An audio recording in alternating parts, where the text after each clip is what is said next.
is a crossover video from my other channel, StarRar, where I do all Star Wars videos. If you're interested in Star Wars content, make sure to check out the channel, links in the video description down below.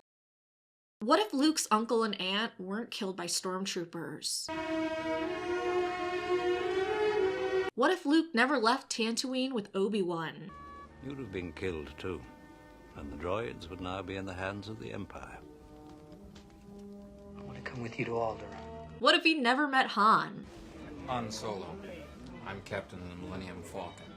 Chewie here tells me you're looking for passage to the Alderaan system. What if he never met Princess Leia? Too short for a stormtrooper? Huh?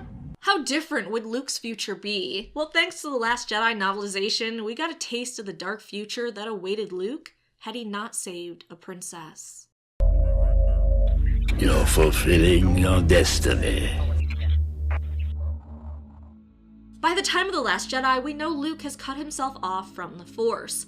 Therefore, he doesn't know what his friends are going through, or the fact that Han Solo is dead. However, even though he's cut off his connection to the Force, there's still one place the Force can reach him: in his dreams. This is where the Force showed him things that could be had he not taken the path he did. And oh boy, it is incredibly dark. In this alternate future, Luke still buys C-3PO and R2-D2 and sees the little droid's message. However, when R2 ran off to find Obi-Wan, there was no Sand People on the prowl that night. Luke had easily found him and brought him back to the farm. Luke remembers how lucky he had been that night, and how many things could have gone wrong. He was even luckier the next day when stormtroopers showed up at his house. They were demanding that Owen and his wife bring out the 2 droids they had bought the other day, and so they had, allowing the troopers to go through the droids' memory banks. This is when old Ben Kenobi shows up, but the man isn't as great at Jedi mind tricks as he is in A New Hope. These aren't the droids you're looking for. These aren't the droids we're looking for. He can go about his business. You can go about your business. Move along. Move along. He's able to convince the stormtroopers that Luke Skywalker's identification is wrong and his name's actually Luke Lars, but that's about it. However, he couldn't get the troopers not to take Owen in for some harsh questioning. The Imperials also took the droids, with R2 giving out one last desperate screech before the hatch slammed.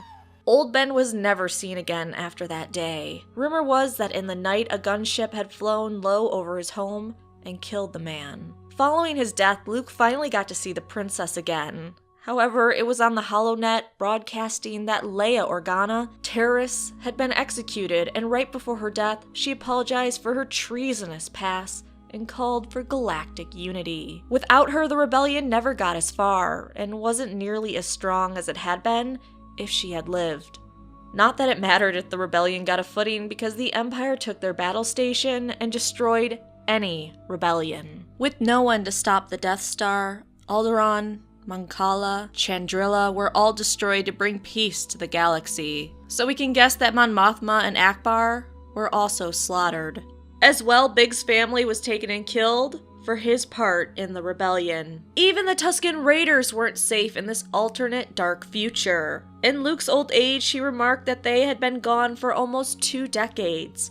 Nothing but bones in the sand. And despite their treachery, that made Luke sad. So if Luke hadn't left with Obi-Wan, he married a woman named Cammy, never had children, lost his only friend Biggs who died somewhere far away, and spent his life making a fortune for himself on his desert planet.